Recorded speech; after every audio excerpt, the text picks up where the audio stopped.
Hey guys, in this video I will show you how you can make your Pinterest board public. It's real fast and easy, and it really doesn't matter what phone you're using, iPhone, Android or other. The process will be pretty much the same, right? So of course the first step what you need to do here is to go to Pinterest and log into your account if you haven't already. And then second step what you need to do here, you need to press on little profile icon that is on the bottom right corner. And then you need to go on saved, and here you should see all your pins, right?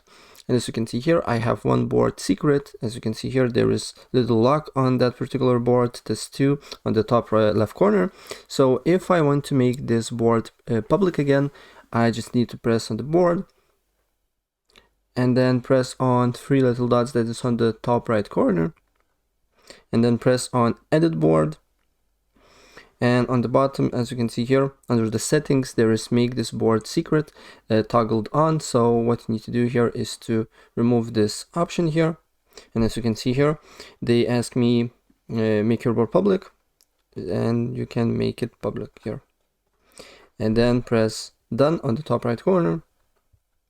And now your board is public again, right? So that's pretty much it what I wanted to show you, and if I help you out, please press like button and subscribe for more. Take care, bye.